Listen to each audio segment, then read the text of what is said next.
Alrighty, hello my fellow teachers. Today I want to share with you a lesson plan that I have created and shared. So, start off with the lesson title. It is Design Your Own Airplane Engineering Challenge. And the reason this caught my eye was because obviously it is going to be a challenge for students, and I think from what I have read, it looks really, really great. So, the main purpose of this lesson is for children, obviously, to solve a challenge. But not only that, the purpose of this lesson is for students to be able to come up with and solve a challenge on their own, or in this case, a group of three to four students. So, what you as the teacher are going to do is you're going to pose it to your students like this. So, you are going to be a person, or rather a company, looking to buy an airplane or a paper airplane. Now, the reason this is important is because, you're going to have your students build yourself some airplanes. So, what the students are going to do, obviously you are going to get them into groups of 3 to 4 depending on your class size. Now, what next you're going to do is you're going to clear out your classroom space, because this is going to be involving launching some paper airplanes, which obviously the kids are going to enjoy. But you're going to need roughly 4 sheets of paper per kid.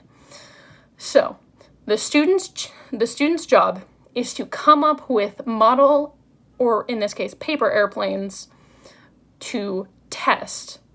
So they're going to come up with any kind of paper airplane. I know there are many different types, and they are going to, in their groups, test which airplane model they feel works best.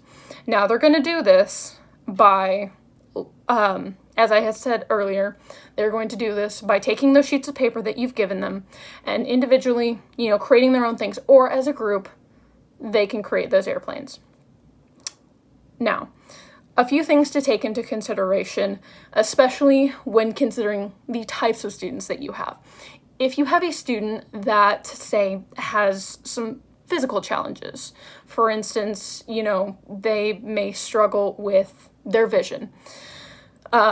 In this case, you are going to have the students work in partners. More specifically, you're going to have a student that is fully capable, and a child that you trust is going to partner with the student with that challenge. And together, they will work on that project. But the reason that I suggested this lesson plan is because this gives students the ability to really explore a challenge in a way that they know best.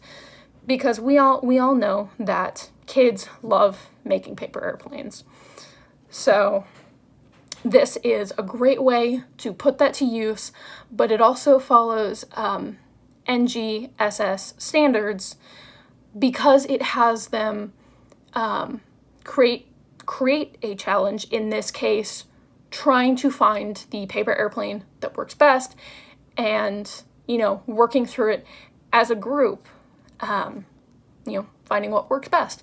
But something that I added as a teacher, especially for science, is I want my students to record their thought process, because we all know that an important part of the scientific method, the scientific process, is recording our thoughts and seeing what works best and why, or what doesn't work best in this case and why.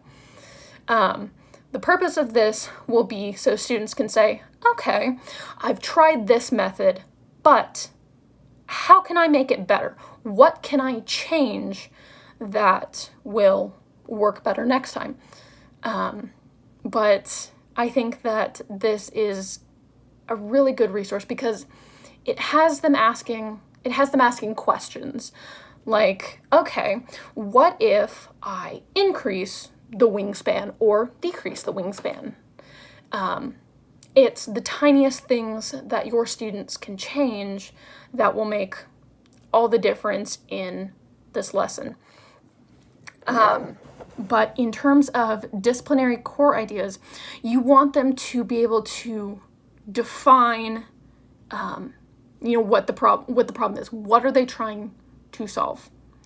And then you want your students to be able to say, okay, now that I've defined this problem, what are my limitations? What are the problems that I could encounter while I'm trying to solve this problem? But the core idea is basically to get them to say, okay, what is my problem, and what forms of this problem could I encounter with, what I'm trying to solve. But the cross-cutting concept for this case is the influence of science, engineering, and technology on society and the natural world, because engineers can see problems all around them and know that, okay, so this is my problem, what can I do to solve it? How can I solve it? And that's really what you want your students to be able to learn in this case is, what is my problem? What are my limitations, and what can I create?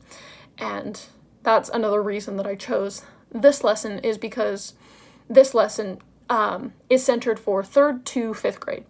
And this is a really good lesson for that age, because they're starting to ask questions. They're starting to explore the world through their own eyes. And we want them to be able to just see what all is out there and explore, what all they can create. So, linked with this video will be the lesson plan, the cross-cutting concepts, the core ideas, everything, including the original link to the idea, and you can adapt this however you would like. But I absolutely loved this lesson because it allows children to question and explore with, their own eyes, but also with partners, so they can see, how other people think. What's important is they are discovering and thinking for themselves. So, thank you, everybody. Bye.